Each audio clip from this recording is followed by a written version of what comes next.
Bem, vamos meditar então. Na verdade, os versos,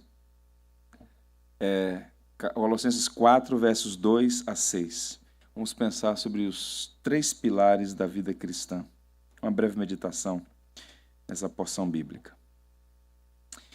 Perseverai na oração, vigiando com ações de graças. Suplicai ao mesmo tempo também por nós, para que Deus nos abra porta à palavra, a fim de falarmos do mistério de Cristo, pelo qual também estou algemado, para que eu o manifeste como devo fazer. Portai-vos com sabedoria para com os que são de fora, aproveitai as oportunidades. A vossa palavra seja sempre agradável, temperada com sal, para saberdes como deveis responder a cada um. Que o Senhor nos abençoe. Eu gosto muito da carta de Paulo aos Colossenses, né? Uma das chamadas cartas da prisão, porque Paulo estava preso em Roma quando escreveu essa carta para a igreja em Colossos, uma igreja pela qual ele tinha muito carinho, uma igreja que estava passando por algumas dificuldades, e Paulo escreve para fazer correções doutrinais, correções morais. E nesse capítulo 4, essa seção que nós acabamos de ler, ele vai falar naquilo que nós podemos chamar de pilares da vida cristã, não é?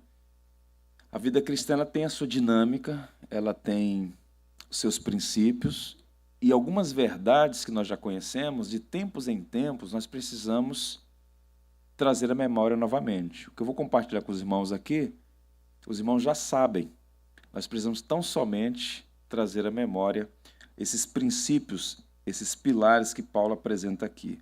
Em linhas gerais, o que ele vai tratar aqui, pensando na vida cristã, existem coisas que são importantes e que a gente não pode perder de vista, né? O que é secundário não pode tomar lugar do que é essencial. E há 3 coisas que sustentam a vida cristã. Tente imaginar um edifício. É curioso notar que na Bíblia, em particular no Novo Testamento, nós temos várias metáforas arquitetônicas para apontar para uma verdade espiritual. Por exemplo, pedra angular, fundamento, que é Cristo. Então, o edifício ele só se sustenta porque ele tem os fundamentos e os pilares. O que são esses pilares que sustentam a vida cristã? Paulo vai apontar 3 que eu queria compartilhar com os irmãos. O primeiro deles, nós vamos chamar de a primazia da oração. Ele começa o verso 2 falando sobre a oração. Pergunta aos irmãos, é alguma novidade isso? Não. Nós sabemos que precisamos orar. Os antigos diziam que a oração é o oxigênio da fé. Quem não ora está se desviando, está se asfixiando. A oração oxigena a alma do indivíduo, a pessoa cristã, e no contexto de uma igreja é o que de fato traz vida à igreja. No Novo Testamento você vai encontrar igrejas das mais variadas, todas elas com fraquezas, todas elas com deficiências. A ideia de uma igreja perfeita ela inexiste nas Escrituras, é um mito. Agora, são igrejas verdadeiras e saudáveis. E uma marca de uma igreja saudável é que ela se reúne para orar. E ela se reúne para orar porque os seus membros, em particular, também têm uma vida de oração. Isso é fundamental, essa primazia na oração. O verso 2 e o verso 3, esses 2 versos vão apontar nessa direção. E eu queria ler para os irmãos 2 autores que eu aprecio muito e o que eles pensam sobre o ministério da oração. Um vai dizer assim: precisamos de mais cristãos para os quais orar é o primeiro recurso, não o último. Dar à oração o segundo lugar é tornar Deus secundário nos negócios da vida. O que é que esses 2 autores estão falando? E esse último aí, o Bowles, é um mestre na prática da oração, com vários livros publicados, uma referência. O que ele está dizendo? A sutileza, observe, a sutileza da presunção. Quando nós buscamos fazer as coisas do nosso jeito, a nossa maneira, e olhamos para a oração como último recurso, é porque no fundo, nós estamos dizendo, eu sou suficiente, vou fazer do meu jeito. Se houver um problema, se não der certo, eu recorro à oração. É como se a oração fosse um recurso secundário. E às vezes as nossas próprias palavras denunciam as nossas crenças. Por exemplo, não tem mais jeito, só resta orar. Qual é o argumento? Qual é o pressuposto? Eu já fiz tudo, agora que eu não posso fazer mais nada, então só tenho esse recurso, como se a oração fosse um recurso último. E, na verdade, você pode fazer algumas coisas depois de orar, mas antes de orar, você não pode fazer nada adequadamente.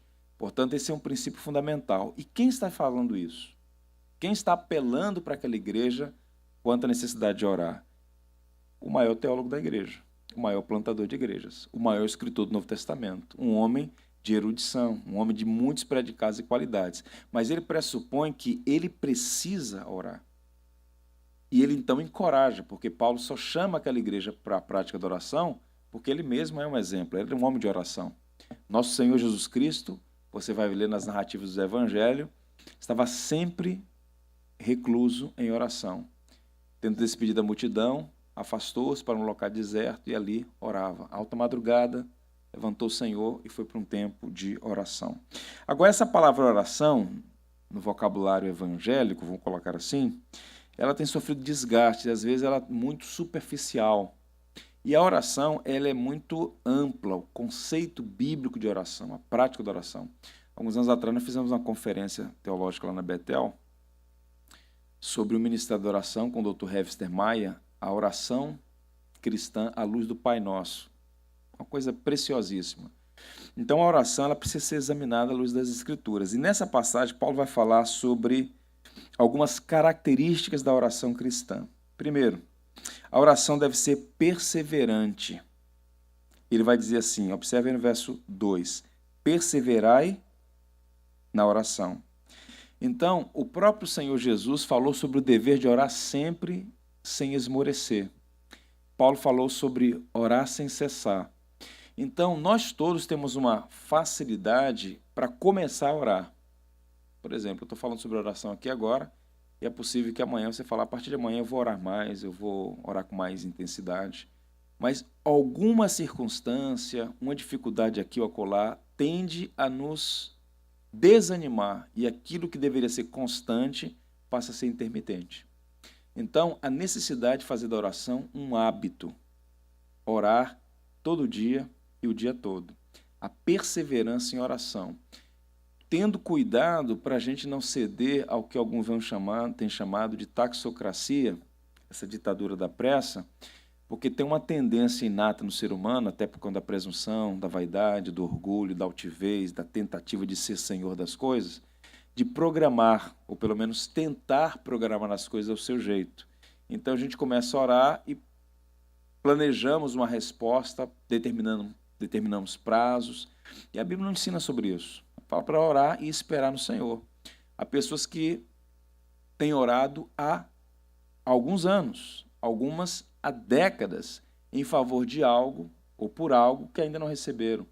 Então é perseverar, orar, crendo que o Senhor é soberano, como nós lemos em 1 João 5,14, e esta é a confiança que temos nele, que se pedimos alguma coisa segundo a sua vontade, ele nos ouve. Então temos que perseverar em oração. A Igreja Apostólica, ela perseverou em oração até que a promessa fosse cumprida. O Espírito Santo veio sobre a igreja e tantos outros sinais aconteceram em razão dessa prática da perseverança em oração.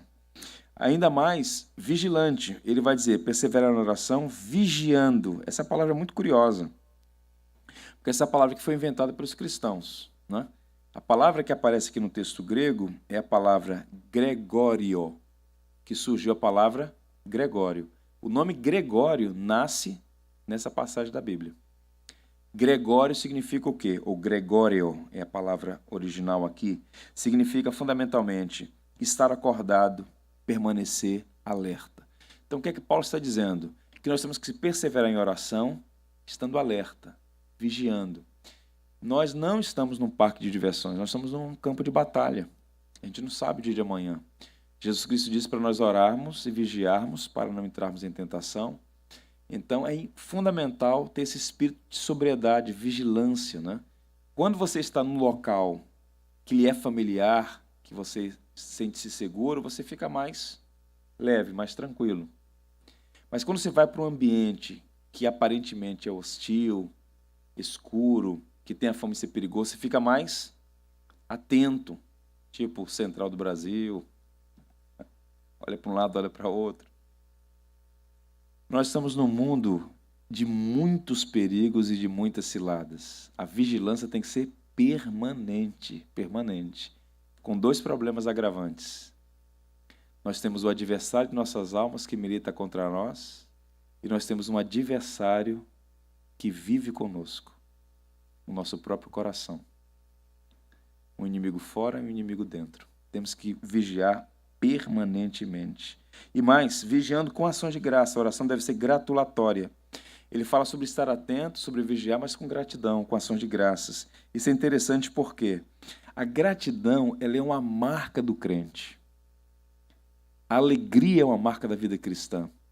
Essa expressão ações de graças ou ação de graças, ela aparece recorrentemente no Novo Testamento e geralmente vinculada à prática da oração, porque quando eu agradeço, mesmo quando não ainda recebi, em tese, algo que eu estou buscando da parte de Deus, mas há muitos motivos pelos quais eu posso já agradecer, e já agradeço antecipadamente porque eu sei que o nosso Pai bondoso celestial vai prover cada necessidade. Então, a oração com gratidão, com ações de graças, ela praticamente ela perfuma o ambiente. O coração agradecido abençoa. Nós temos que então ter essa prática de ser pessoas cujas orações venham cheias de ação de graças ao Senhor.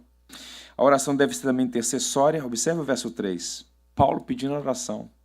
Suplicai ao mesmo tempo também por nós, para que Deus nos abra a porta à palavra. Suplicai ao mesmo tempo também por nós. O que é que Paulo está fazendo aqui?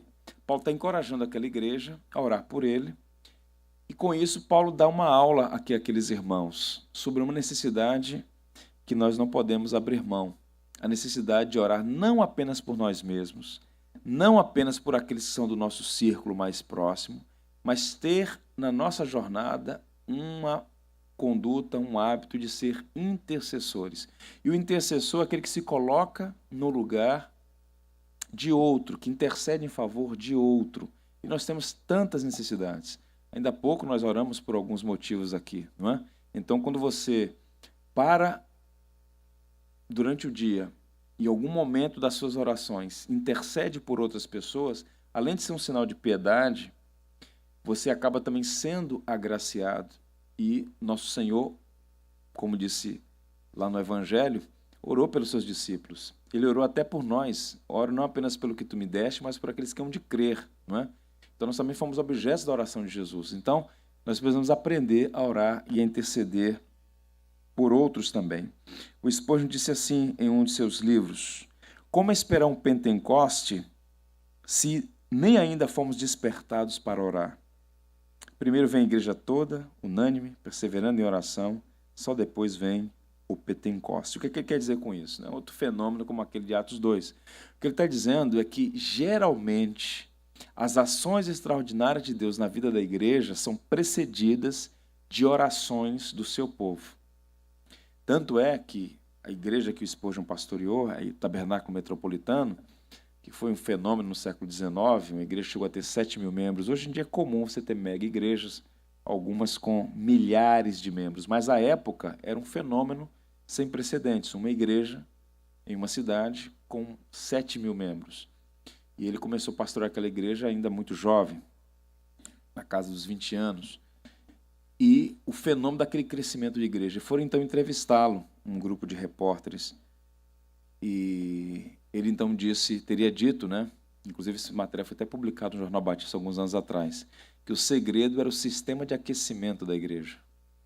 E ele era muito hilário, assim, tinha um bom humor, o Spurgeon, mas que sistema de aquecimento é esse? Ele falou assim: debaixo dessa sala aqui há um grupo de 350 pessoas que todos os dias se reúnem aqui para orar pela pregação do Evangelho, pela vida da igreja, pela conversão das pessoas. Então nós não podemos subestimar o ministério de oração. Nesse panorama que eu fiz sobre a história da igreja, lá em Macaé, uma das aulas foi sobre a história dos avivamentos na Nova Inglaterra, onde seria os Estados Unidos, século XVII, XVIII e também na Inglaterra. E é curioso o que aconteceu em Gales no ano de 1859. Um homem chamado Robert Evans. Ele começou a pastorear uma igreja com séria dificuldades, a região de Gales mais empobrecida, com sérios problemas, as igrejas com dificuldades. Um dia os membros chegaram para o culto e tinha uma placa na porta da igreja. E a placa dizia assim: esta igreja experimentará um avivamento ou um funeral. E apelou aos membros da igreja para orar. Vamos orar, a fim de que sejamos visitados pela misericórdia de Deus. A igreja não pode agendar avivamento, a igreja não pode fabricar avivamento, mas ela pode se preparar e orar para que Deus derrame o seu Espírito sobre a vida da igreja, e isso inevitavelmente acaba sendo uma bênção para o contexto imediato, para a sociedade na qual a igreja está inserida. E a história vai testemunhar que o país de Gales experimentou um poderoso avivamento que, como consequência imediata, a conversão de 100 mil pessoas naqueles próximos 10 anos. Foi um negócio impressionante. E no ano de 1959, Martin Lloyd Jones estava rememorando esse avivamento em Gales. Ele pregou uma série de 26 sermões nas manhãs de domingo sobre o conceito bíblico de avivamento. E começa quando a igreja intercede pelo país, intercede pela condição da igreja no seu país. E na atual conjuntura do Brasil, com tantos problemas políticos, sociais, econômicos, problemas visíveis e invisíveis, há tantas coisas que nos escapam à compreensão, nós precisamos orar. E orar é confessar a nossa inabilidade, a nossa fraqueza, a nossa carência, a nossa total dependência da misericórdia de Deus. Então, sejamos homens e mulheres de oração. E a oração envolve orar com gratidão, orar com perseverança, na expectativa de ser realmente intercessor, com gratidão, esses elementos todos que eu acabei de pontuar aos irmãos. Então, um dos pilares da vida cristã é o ministério da oração, ter a primazia na nossa vida. Não é fácil, mas nós precisamos perseverar no ministério da oração. E mais, a partir do verso 3, na parte B, ele vai falar sobre a supremacia da palavra, porque ele começa dizendo: suplicai ao mesmo tempo também por nós, e aí ele vai falar algo interessante. Para que Deus nos abra a porta à palavra, a fim de falarmos do mistério de Cristo, pelo qual também estou algemado. É interessante isso, tente imaginar. Paulo está preso e não pede à igreja que ore para que ele seja liberto. Irmãos, eu estou aqui preso, orem por mim para que eu seja liberto da prisão. Ele não pede isso. É curioso isso, não? Ele ora para que, mesmo preso, a palavra de Deus, que não está algemada, tenha supremacia. Ele ora para que uma porta seja aberta para a pregação do evangelho. Paulo tinha pouco interesse, digamos assim, guardar as devidas proporções, com cuidado vou dizer isso, pouco interesse na preservação da sua própria vida.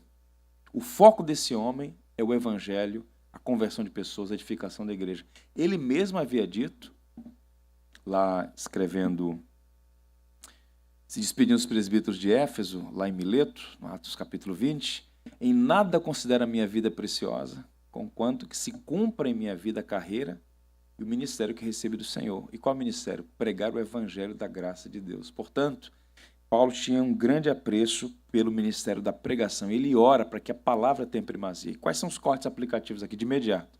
Primeiro, que nós precisamos ter essa relação com as Escrituras.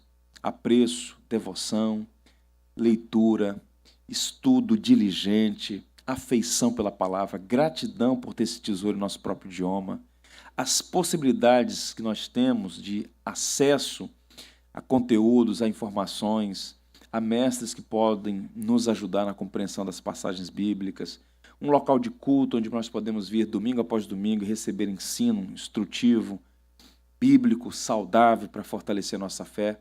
A nossa relação com a Bíblia tem que ser revista, porque a Bíblia, a palavra, tem que ter a supremacia em nossa jornada de fé.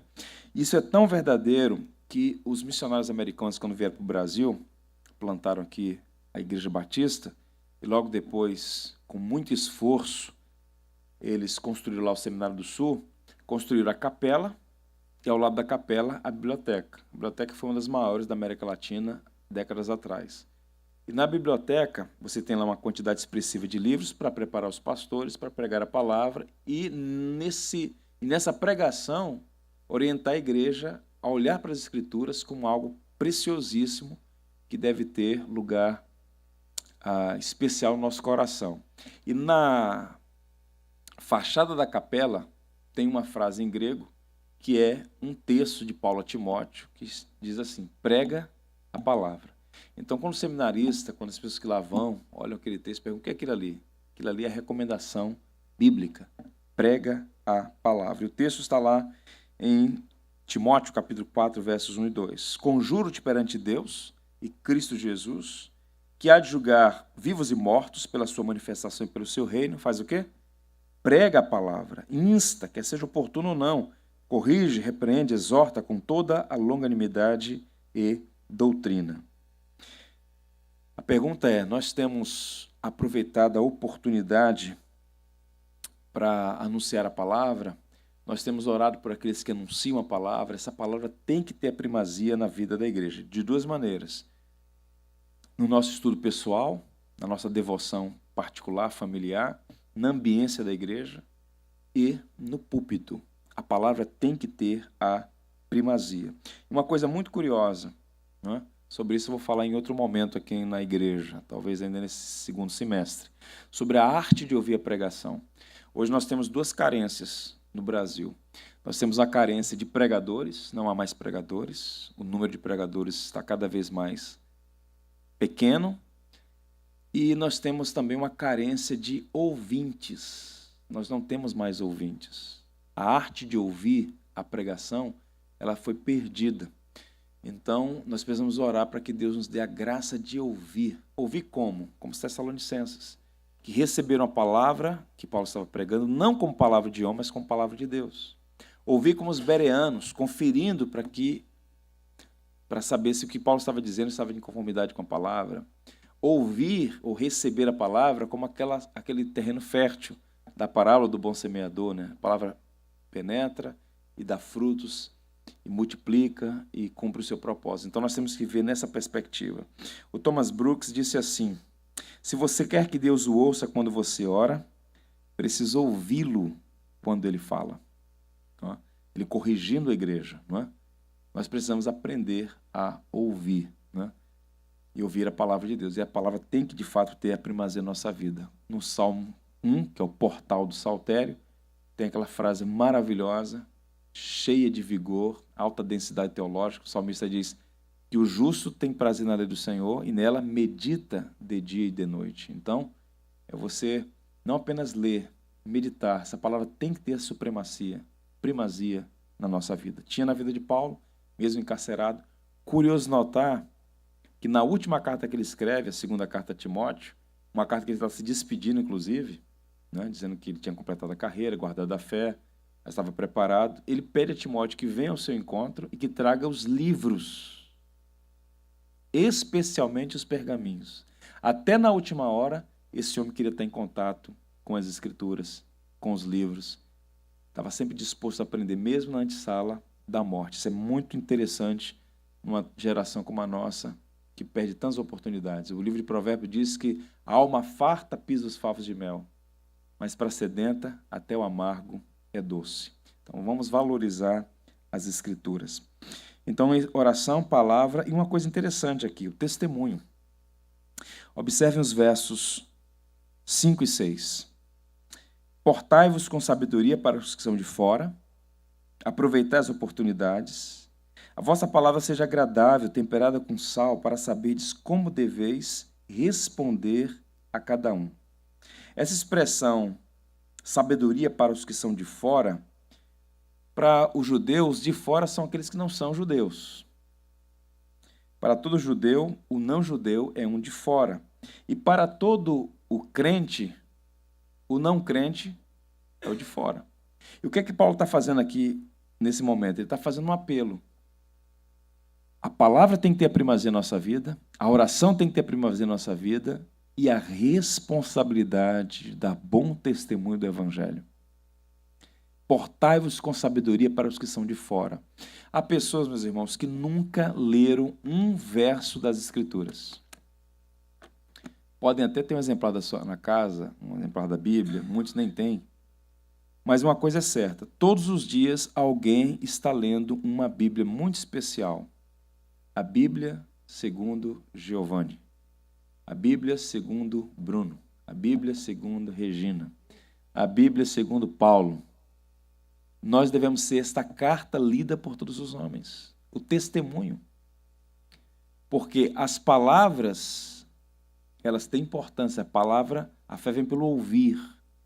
Mas o testemunho, o exemplo, arrastam. E é por isso que Paulo está dizendo para os cristãos em Colossos, portai-vos com sabedoria. Por quê? Havia naquela cidade, como em outras também, uma certa animosidade em relação aos cristãos, em algumas intensa perseguição. E como é que Paulo sugere, orienta e encoraja aqueles irmãos a tratar essa questão? Tendo sabedoria no portar-se na sociedade. Por quê?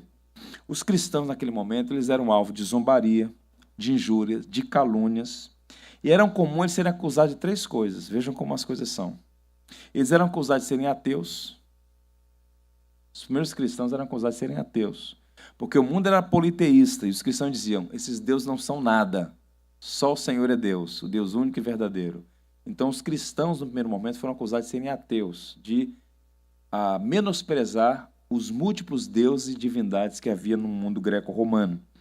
Eles eram acusados de serem antipatriotas, porque não queriam acender incenso ao imperador. Que cidadão romano você é? Que está aí nas benesses do império e não quer honrar a Roma, não quer honrar o imperador? Você é um antipatriota.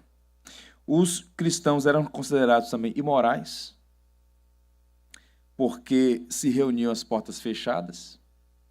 Alguns deles achavam estranho, eles se chamavam de irmãs e irmãs, irmãos e irmãs, e depois casavam-se. Então, eles tinham essa... Como é que pode isso? A ignorância do mundo antigo em relação aos primeiros cristãos. Então, Paulo fala, olha, portem-se com sabedoria. E o que é que ele vai dizer aqui, esse portar com sabedoria? Ele vai falar da necessidade de aproveitar as oportunidades. Observe aí o verso 5 ainda, né? Aproveitar as oportunidades. E o que significa isso? Cada momento, em cada situação, aproveitar para não dizer, não falar, não fazer nada que venha gerar alguma dificuldade para o Evangelho, o que crie no coração do interlocutor, da pessoa com qual você tem algum contato, alguma resistência ainda maior, porque todos já têm uma resistência. Mas nossa responsabilidade é realmente grande. Devemos também ter uma palavra certa na hora certa. É curioso o verso 6. A vossa palavra seja temperada, sempre agradável, temperada com sal. Vocês sabem que o sal tem o seu lugar, tem a sua importância. Comida sem sal é complicado. Agora, se botar meio quilo de sal na comida, aí pode levar para São João Batista. Então, qual o ponto? Quando ele fala que tem que ser temperada com sal, cuidado com as palavras, medir as palavras, a linguagem, o vocabulário, as brincadeiras. Portai-vos com sabedoria para os que são de fora. Aí o Alexander McLaren, pastor batista, o primeiro a pregar na Aliança Batista Mundial, 1905, ele disse assim, uma palavra graciosa suaviza o caminho. Uma palavra animada pode iluminar o dia. Uma palavra pacificadora pode diminuir a tensão. Uma palavra amorosa pode curar e abençoar. O que é que ele está dizendo aqui?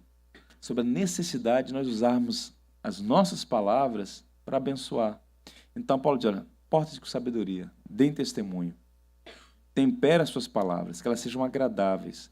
Ele diz, palavras agradáveis não é falar o politicamente correto, só que as pessoas querem ouvir.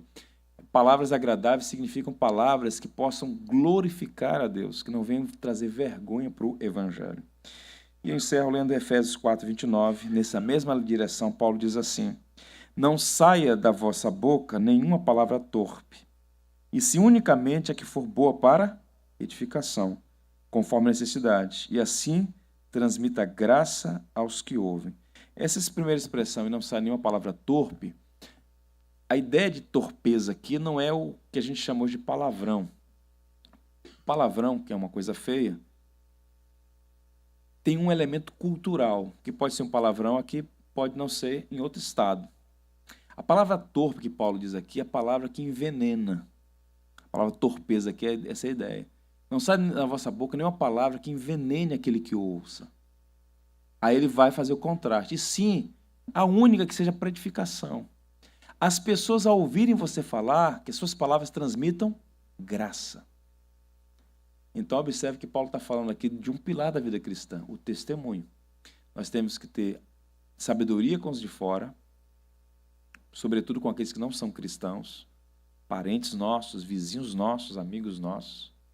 Temos que ter sabedoria no uso das palavras e aproveitar cada oportunidade para, em tudo, glorificar a Deus. Portanto, esses são os elementos que Paulo apresenta aqui, fechando. A primazia da oração, a supremacia da palavra e a importância do testemunho, a influência de você dar bom testemunho do Evangelho de nosso Senhor Jesus Cristo. Vamos ler juntos Mateus 6,33?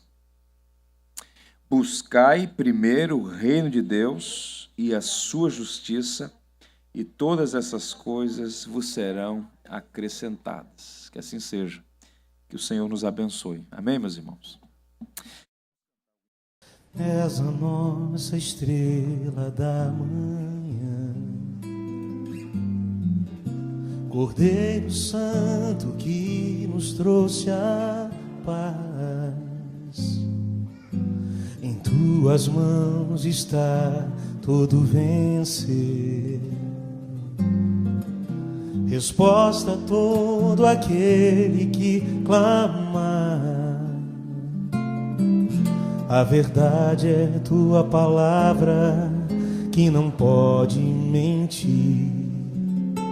Por isso estamos aqui.